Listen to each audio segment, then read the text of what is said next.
Je m'appelle Matteo Kogek, j'ai 16 ans. Donc ma passion c'est le kite. Mon objectif principal c'est d'atteindre les JO. J'ai commencé le kite quand j'avais 10 ans. C'est mon père qui m'a tout enseigné, toutes les bases du kite. Il m'a pas laissé trop le choix parce que moi j'étais déjà à faire du kite, donc j'allais pas mal sur l'eau. Et puis pour le coup, Matteo voulait venir avec moi. J'avais un peu peur pour lui, donc j'ai pas voulu le mettre tout de suite sur l'eau. Donc j'ai interrogé les différentes écoles de kite du secteur. Et trop petit, trop léger, personne ne voulait le prendre. Et lui, il insistait tellement pour aller sur l'eau que j'ai fini par le mettre sur l'eau avec moi. Ça faisait une passion à partager à deux, c'était un truc familial. Donc au départ, je naviguais beaucoup à la maison en autodidacte. Puis j'ai commencé à intégrer des stages encadrés par Étienne Lotte. Sur le stage, j'ai pu prendre du niveau et m'entraîner avec d'autres jeunes de mon âge. Ça m'a vraiment boosté à me dépasser, quoi.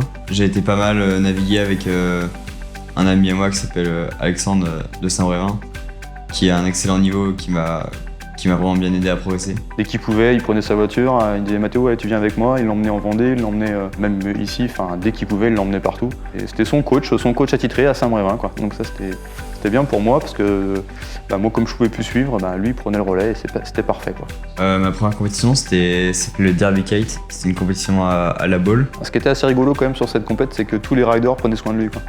Comme c'était le plus jeune, tout le monde faisait attention à lui. Voir 11 ans sur un podium là au milieu des grands, c'était quand même assez impressionnant, quoi. Alors souvent, toutes nos après-midi où il y a du vent, on les passe ensemble à faire du kite. Quand on voit que les arbres bougent, en général, on fait un petit tour à la plage.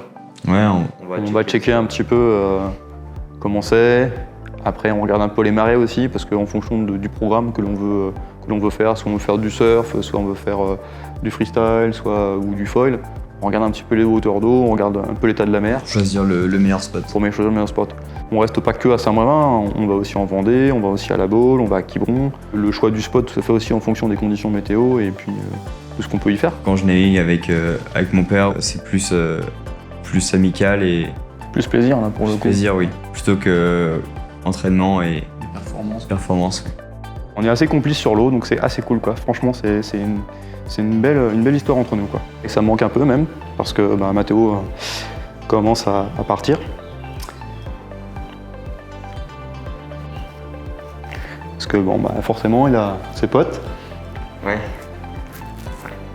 Le lycée, l'internat, donc ça m'éloigne un peu de ma famille, mais j'aimerais quand même être avec toi plus tard, t'inquiète pas. Ah, c'est cool. Aujourd'hui, dans les compétitions, pour pouvoir se battre avec les autres concurrents, il faut mettre plusieurs ailes sur le sable pour pouvoir s'adapter aux différentes conditions météo. Matteo ne pouvait pas forcément prendre tous les départs par manque de matériel. Grâce au fonds récolté par Ulule, j'ai pu acheter un foil plus performant que celui que j'avais avant. Ensuite, de monter au classement dans les compétitions. Petit à petit, c'est comme ça que je vais pouvoir monter jusqu'au JO 2024. C'est Joker qui nous a soutenus, c'est eux qui ont répondu présent et on les remercie chaleureusement en fait par rapport à ça. Un grand merci à Joker pour leur soutien et pour ce qu'ils m'apportent et qui me permettent de poursuivre mes rêves et d'atteindre mes objectifs.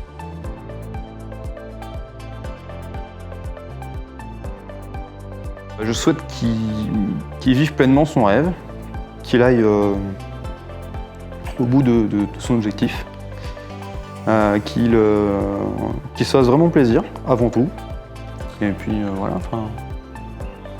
Puis après, il fera son petit bonhomme de chemin, peu importe ce qu'il fera. De toute façon, nous, on sera toujours fiers de lui.